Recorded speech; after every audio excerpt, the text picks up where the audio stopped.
Living in this dunya to the believer is a prison. Living in this dunya to the believer is a prison. Living in this dunya to the believer is a prison.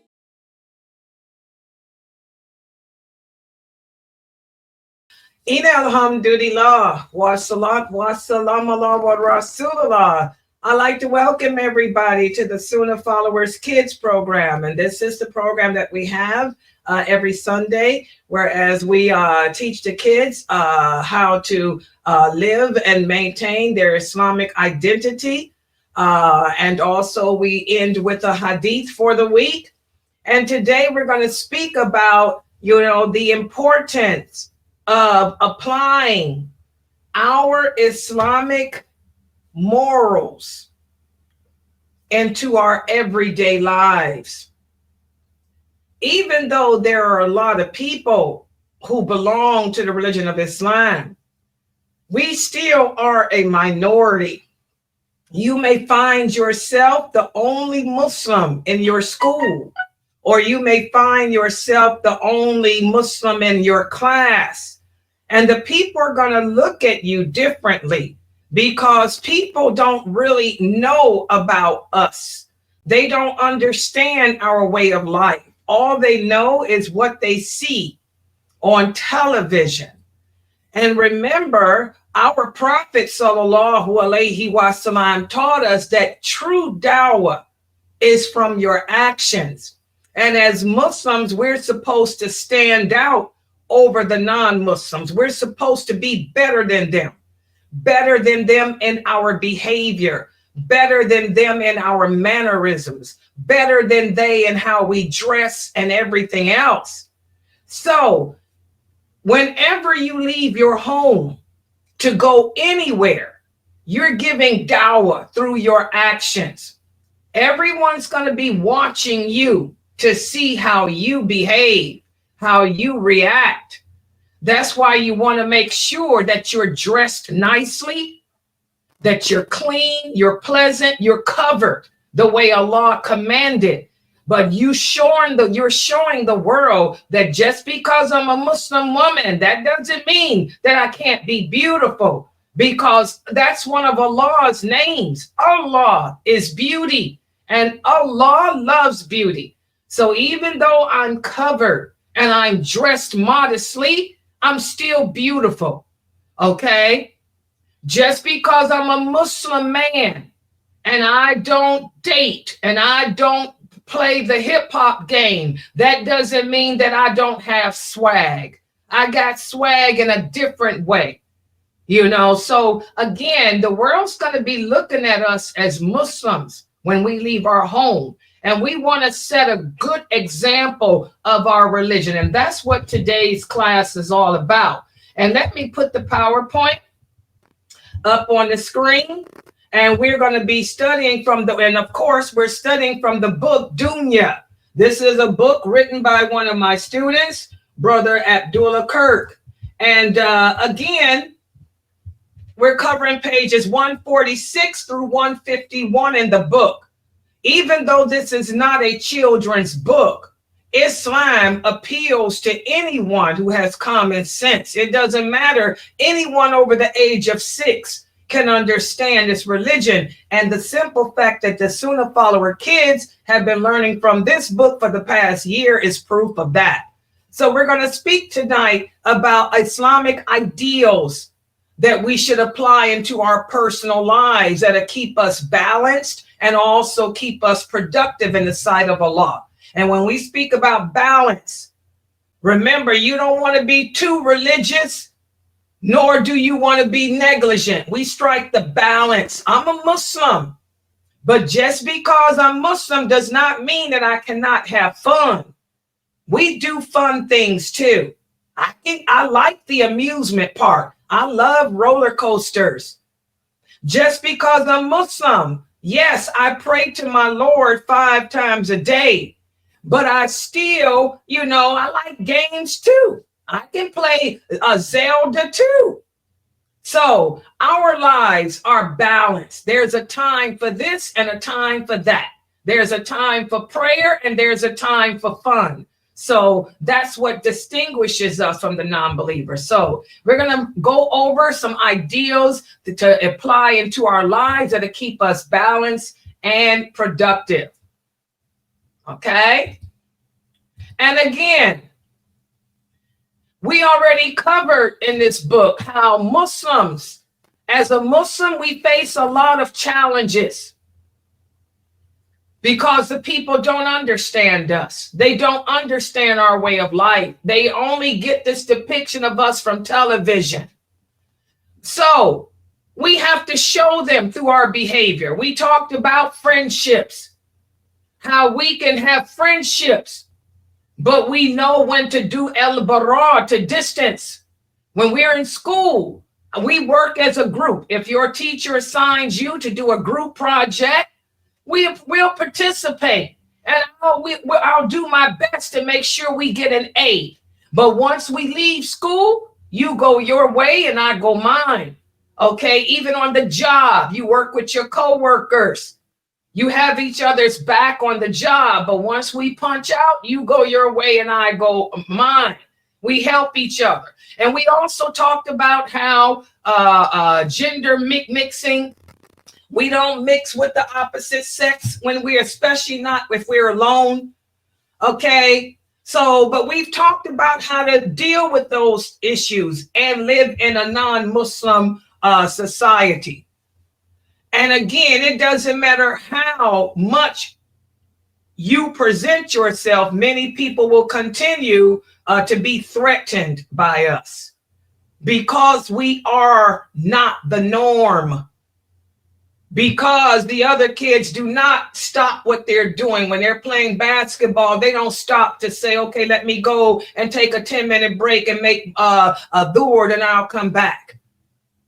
You know, so they're still going to look at us as if we're strange.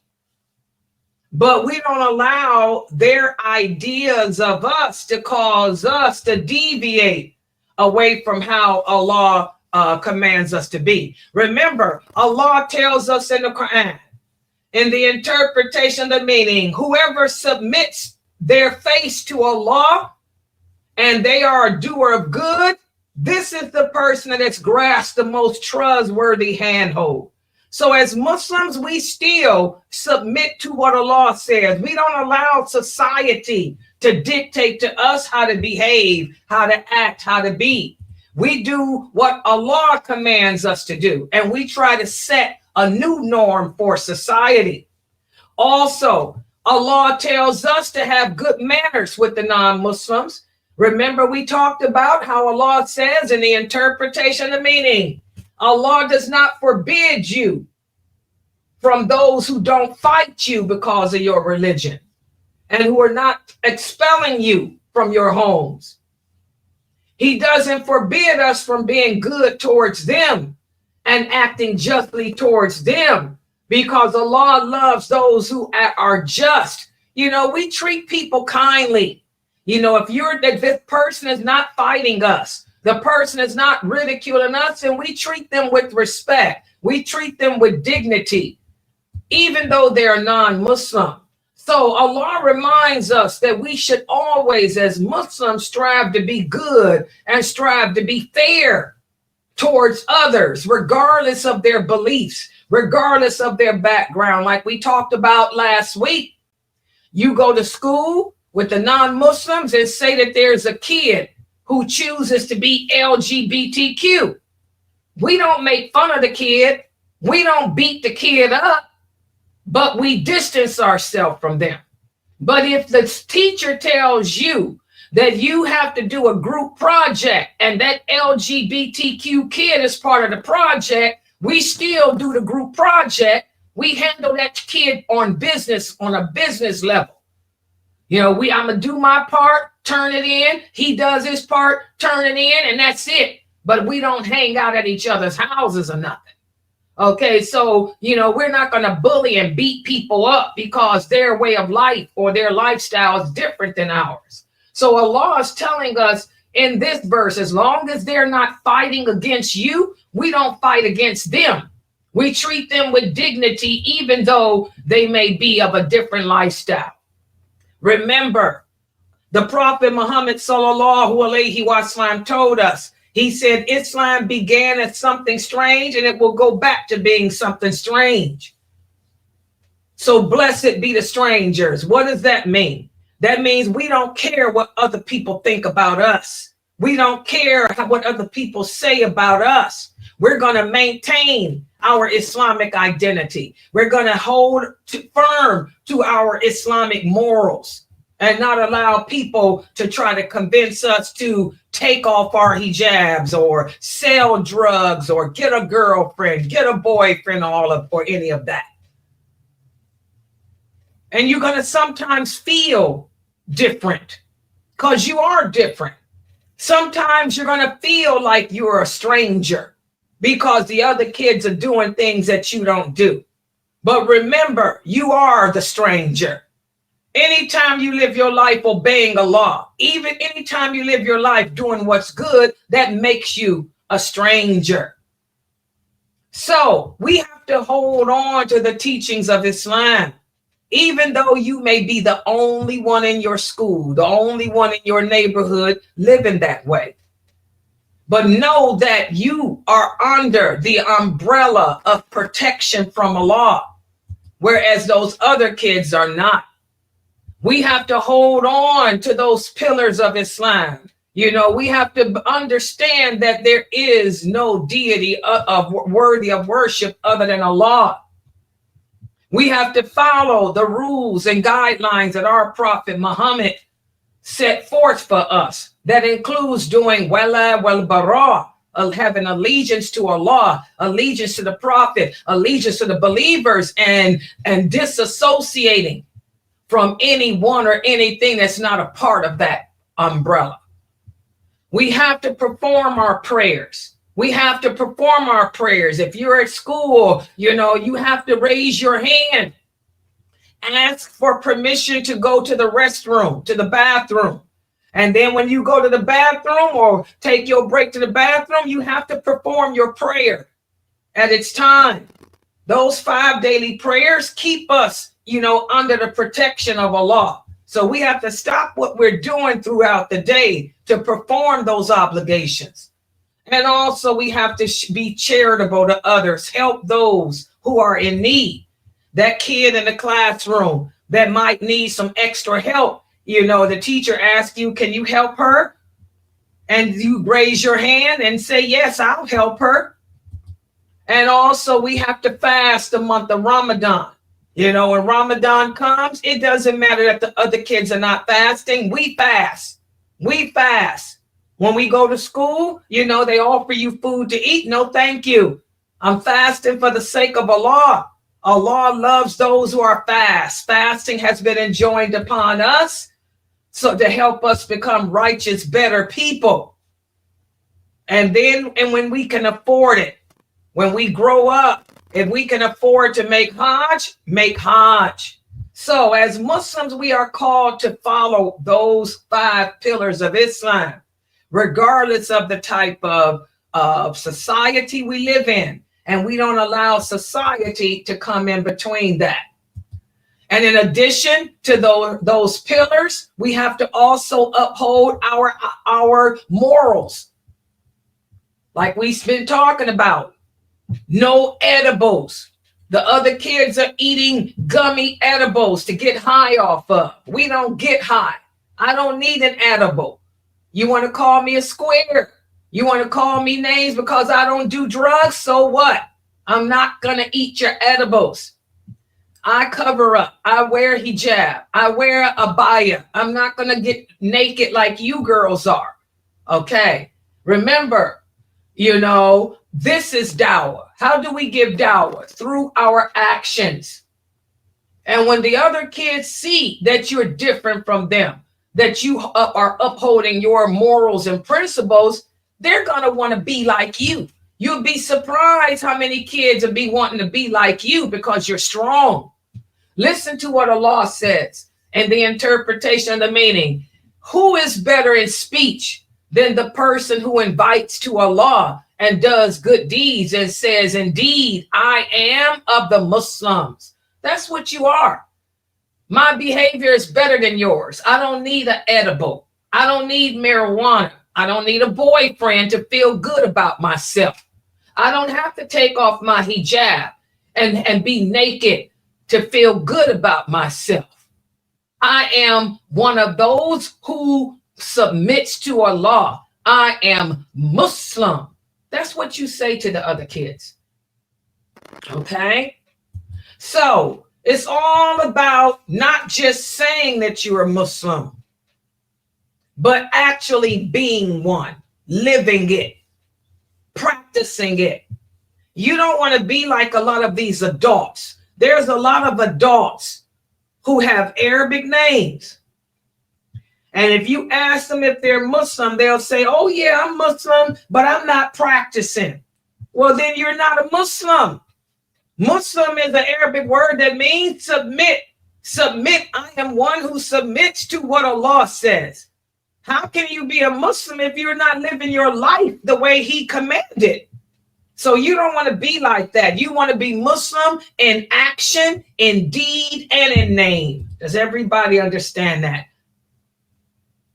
And that will make you feel good about yourself because you know what your purpose in life is. You understand that you were created to worship Allah. You were put here on this earth surrounded by people who are not like you as a test to see if you truly do believe in Allah. So you know your purpose is to prove to Allah that you do believe in him, to prove to Allah that you do submit to him wholeheartedly. What does that mean? Wholeheartedly means I'm not going to pick and choose what parts of this religion to practice. I'm going to practice every aspect of this religion. I'm going to pray. I'm going to cover up. I'm going to fast Ramadan. I'm going to help those who are in need. I'm going to do everything that you commanded me to do, Allah. And I'm going to be honest. This is another thing that Allah likes. Allah loves honesty. Honesty. That means that I don't lie. I don't cheat. I don't steal. I don't go around deceiving people. Allah says that he loves honesty. And our Prophet Muhammad sallallahu alaihi wasallam said a believer can commit sin. A believer can do everything but lie. How can you tell that a person's a believer? The believer can never lie. The believer is honest and just in all his dealings. So we have to be honest and just. We have to maintain our Islamic principles and how we treat others and how we deal with others. Listen to what Allah says in the interpretation, the meaning. O you who have believed in me, be persistent in standing firm for Allah and be witnesses in justice, and do not allow the hatred of a people to keep you from being just. Be just, because that's closer to righteousness. So just because all the other kids in school may make fun of me, just because all the other kids in school don't understand me, that doesn't mean I'm going to become like them, that I'm going to go around mistreating people like they do, as long as they don't put their hands on me. If somebody puts their hands on me, oh, I'm going to fight. I have that right. But just because you talk about me and call me names doesn't mean I'm going to do the same to you. You know, we're just and we stand firm in our belief in Allah. So we're going to be kind. We're going to be generous. We're going to be just. Also, the Prophet sallallahu alaihi wasallam said the believers who show the best faith are those who have the best character. And the best amongst you are those who are good to their wives, good to their mothers, good to their brothers, good to their sisters. How you treat your family. You show respect to your parents. A lot of the non-Muslim kids, they talk back to their mothers. They disrespect their fathers. You shouldn't do that. Be kind to your parents. Be kind to your brothers and sisters. Show respect for each other. Have respect for the elderly. Also respect the people of authority. Even though your teacher may seem to be harsh and mean, you speak to her with respect. You don't put gum in her cheer. You don't put tacks in her cheer. You don't talk back to her like the other kids do. Like the prophet said, the best amongst us are those who have good character, good manners. A lot of these non-Muslim kids are lacking in that. And also, we have to show love and reverence to other people, to other human beings. Allah says in the interpretation of the meaning, O you who believe, do not allow a people to make fun of another people, because perhaps the ones you make fun of are better than you. So again, we're not going to make fun of that kid over there because he has dyslexia. I'm not going to make fun of that kid over there because she doesn't have a hand or her fingers are deformed. I'm not going to tease that kid over there because he's developmentally disabled, because perhaps they're better than you. Subhanallah. So again, by adhering to the laws and principles of Islam, not only are we making Allah happy, but guess what, guys? You're making the people around you like you too. So you see that? It's not about pleasing the people. I don't have to eat edibles. I don't have to take off my hijab. I don't have to have a boyfriend. I don't have to sell drugs to be popular with the people. All I got to do is please Allah and be popular with him. Because as our prophet said, when Allah loves you, he will cause the people on earth to love you too. So by upholding the principles of Islam, in turn, the people are going to look at you and say, wow, she's different. Wow, he's different, but he's nice. She's different, but she's nothing like the people say about her. She's different, but I like her because she's got good manners. She's got good scruples. She's a good person. So that's what happens when we live our lives pleasing Allah. In turn, you'll end up earning the respect of the people around you. So now let's see how well you guys understood this. I'm going to ask everybody this question here. I want y'all to look at this question here, because I'm going to start and go around the room and have everybody give me an answer. The question is this. You are the only Muslim in your school. The other kids only think of you as they have seen on television. So what are some things that you can do to show them that you are not the bad person that they believe you to be? Who would like to start us off? Go ahead, Shuaib.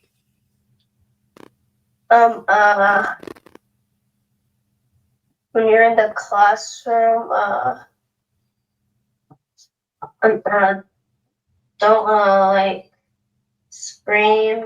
And when you're outside at recess, if you accidentally knock someone down, say sorry. MashaAllah. Yes, be respectable in your classroom. When the other kids are screaming and acting a fool, when the teacher turns her back, you don't participate in that. And when you're outside at recess, be respectable. Don't bully other kids. Be respectable. Good job, Shuaib. Brother Mukhtar and Taz, what's something else you can do if you're the only Muslim in school to show the people that that Muslims are not bad? Go ahead, Mukhtar and Taz. Be kind to them. Be kind to them.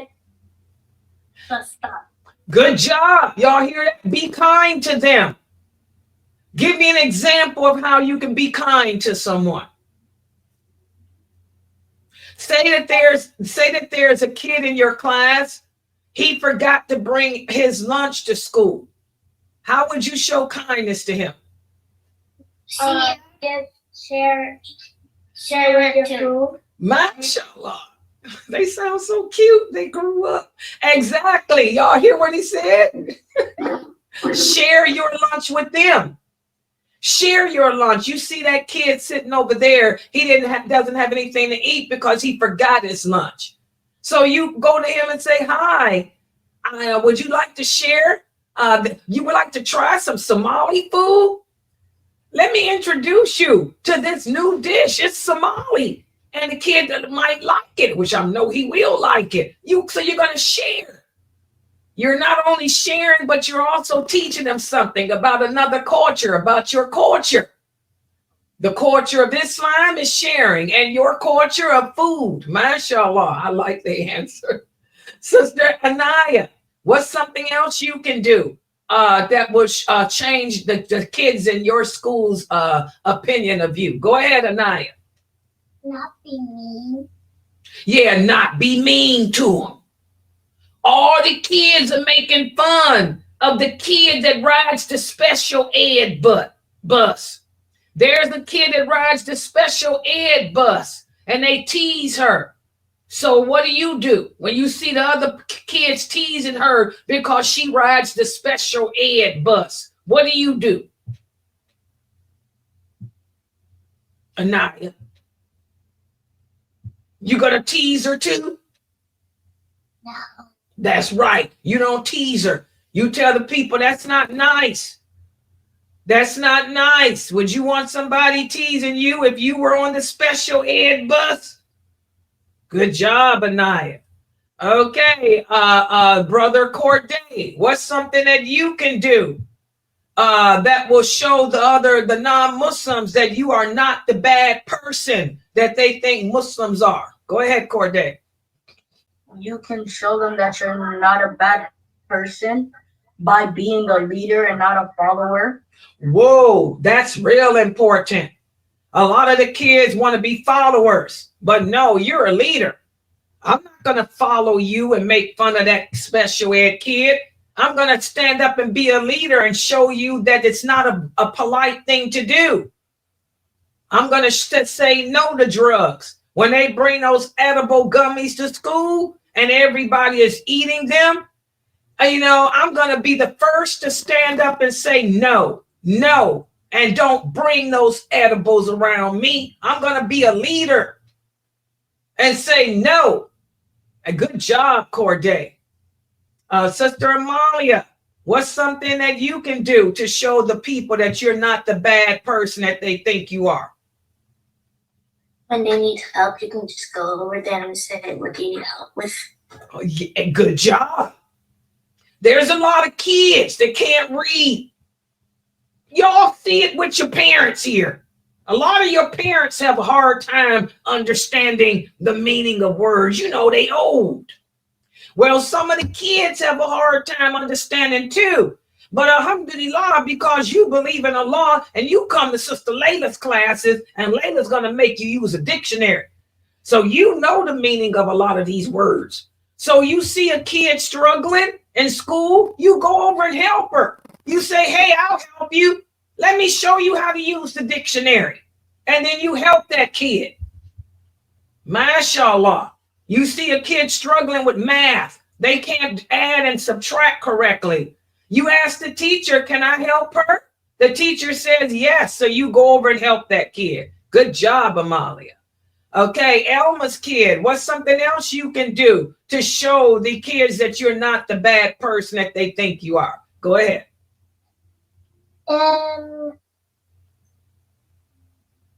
So when they scream and shout for no reason, then you can say, "I am calm because I'm a Muslim, and Muslims don't scream and shout." Girl, she got the cutest accent. What'd she say, Elma? She said when the other kids scream and shout, you say, "I'm going to be calm because I'm a Muslim." And Muslims are calm and we behave good. MashaAllah. Her speech is getting much better too, ain't it? It's just getting much better. She has the most beautiful voice. My God, my babies. Exactly. Kids are growing. All the kids are growing up here, guys. They've been coming to this class for 3 years. And when I see how well they speak now, because they were real young and they're getting older, oh my God, it makes me like, wow, subhanAllah. Exactly, guys. You know, like she said, we're supposed to stand out. We don't act like the other kids act. They screaming and shouting and jumping up in the cheers, throwing stuff at the chalkboard, making faces at the teacher, throwing spitballs across the room. We don't do that. We say, no, we're better than that. I'm not going to be a part of that. And that shows them that you are not the bad person. They expect you to behave that way. They think you're a terrorist, but you're showing them, no, the terrorists are you, not me. Good job, baby. I'm so proud of you.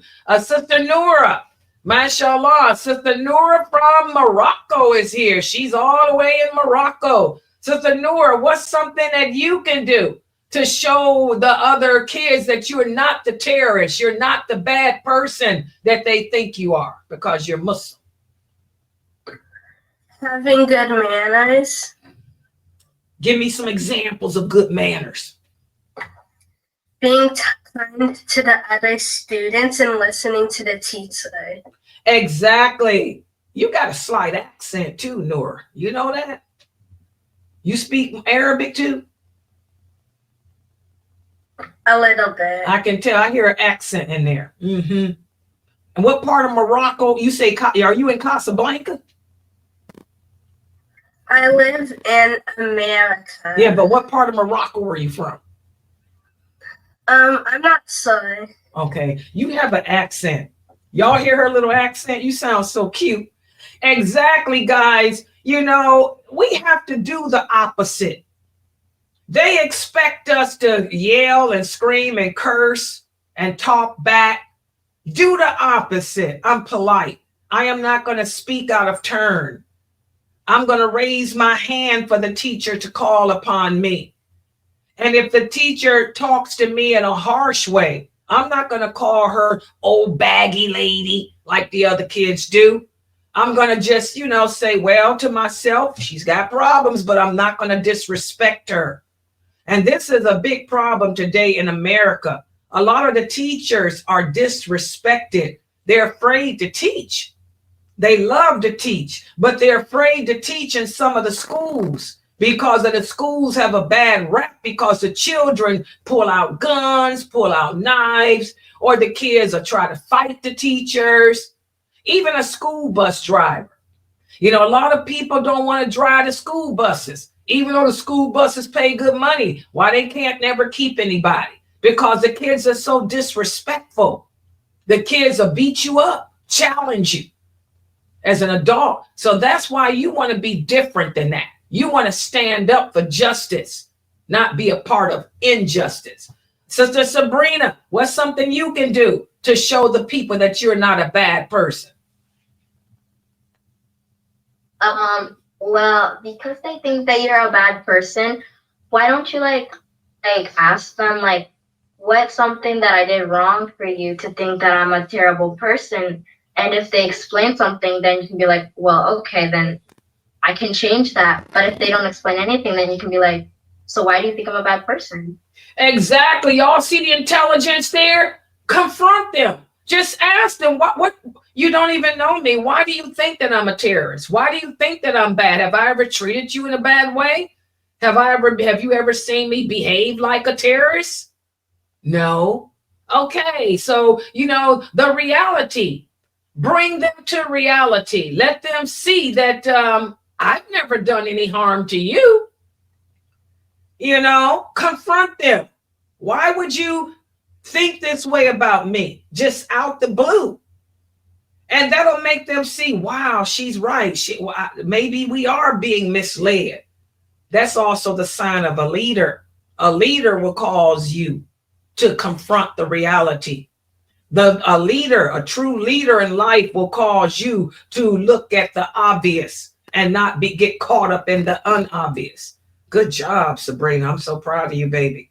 Dear Monty, go ahead, dear Monty. What's something that you can do to show the people that you're not the bad person they think you are? Well, sometimes when I'm answering an equation on the board, the people always say that I can't do it. It's mostly the girls. It's not always the boys. It's sometimes the boys, but it's mostly the girls. So you prove them wrong by doing it, right? And also, sometimes that they always do it. They even do it in Arabic. Arabic. Yeah, you know, Muslims are crazy too. Y'all know that we got some bad Muslims too, you know. But I'm going to tell you what I do, just like you do. When people say, oh, she can't do it. Oh, she ain't smart enough. Don't give her that question. She can't think outside the box.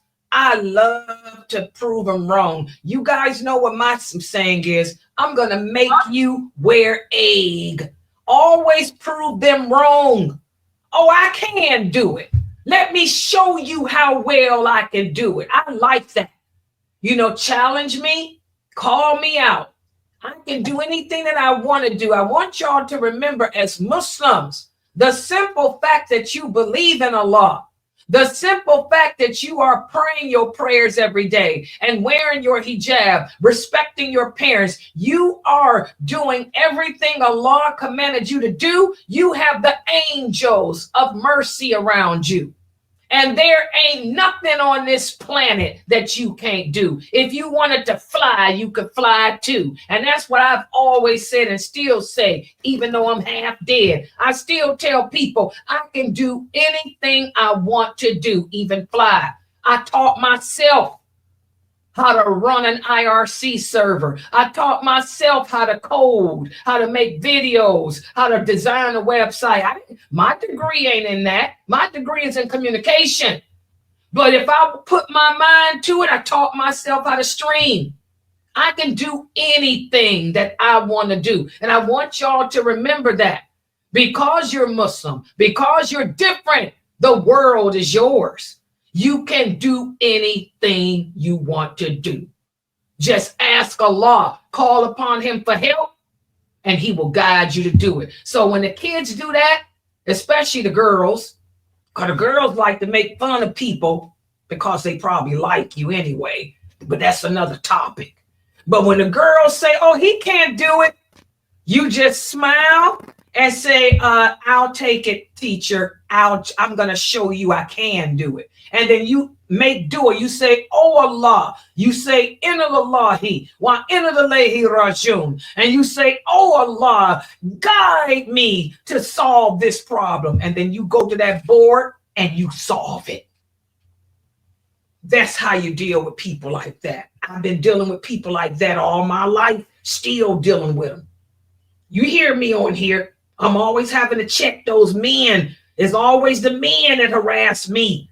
Tell me what I can't do. Oh, I'm going to prove you wrong, bro. And that's the attitude that we have as Muslims. Yes. Brother Taz, go ahead. We got one more answer from Brother Taz. Go ahead. Like a good friend. Huh? I'm like a good friend. Exactly. Be a good friend. We all need a friend. You know, we are the world. Y'all remember that? We are the children. Hello. Make a better life for you and me. Ain't nothing better than a good friend. It's hard to find a good friend, guys. You just call out my name. Y'all know I'll be there. It's good to be a friend to everybody. Ain't nothing better than a good friend. A good friend will be there in good times for you. A good friend will be there when you're sick to bring you chicken noodle soup. A good friend will have your back on the battlefield. You coming home from school and it's a group of kids think they gonna jump you. Your friend will come up and say, I got your back. Let's take them down. Hello. Ain't nothing like a good friend. A good friend knows, your weaknesses. A good friend knows your strengths. And a good friend is there to help you.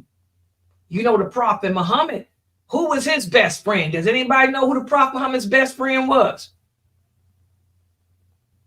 Who was his best friend? Anybody know? Go ahead, Mukhtar. Go ahead, Mukhtar and Taz. Who was the Prophet Muhammad's best friend? Abu Bakr. Exactly. Abu Bakr. Abu Bakr had his back. When they threw the dung on him and tried to beat him up, Abu Bakr came out there and threw his body over the Prophet, said, beat me instead. Ain't nothing like a good friend. So you want to try to be a good friend to people. Always be truthful with your friend. Have their back in good times and bad. Remember, we are the world. We are the children. That's right. Make a better life for you and me. Yeah. Old song. That's a good one of the best answers. So, mashallah, guys, these are all examples. You guys gave beautiful examples on how we can disprove the myths of others. And by the way, that brings us also to this hadith.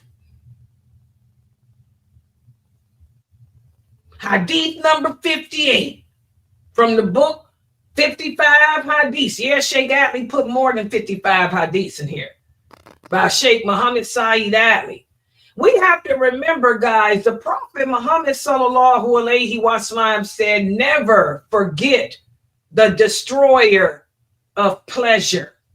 And what's the destroyer of pleasure? Death. We can die at any time.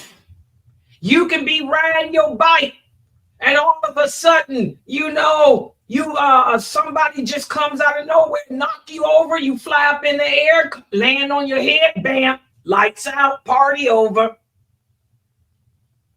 Death can come at any moment. If we think about that reality, remember the advice that the Prophet Muhammad gave Ibn Umar when he was a young kid. Ibn Umar was about 10 or 11 years old. And the Prophet sallallahu alaihi wasallam told him, let me give you some advice, young man. He said, if you live to see the nighttime come, imagine that you will not be alive to see the daytime. And if daytime comes and Allah puts your soul in your body, imagine that you won't live to see the night. If we looked at each day as our last day here on earth, that this is the last day that I have to live on this planet, that's going to make us spend that day doing as many good things as we can to earn Allah's love. Then we'll go to school and be kind and respectable. We'll help our parents. We'll help our brothers and sisters. We'd be that good friend that we need to be to our friends if we looked at it like, I won't be here tomorrow. And that's another example of this hadith here, where the Prophet sallallahu alaihi wasallam said, if the last hour begins to happen and you have a plant in your hand, then if you're able to plant that plant before the last hour happens, and remember, the last hour comes whenever we die. So this is saying you should do as many good deeds as you can before death comes to you. Because once you die, guys, there's no coming back to this world. It's too late. All the bad things you did will come to you in that grave in the form of an ugly man, and they will punish you. It's scary and it's real. So do as many good deeds as you can. Live each day as if it were your last day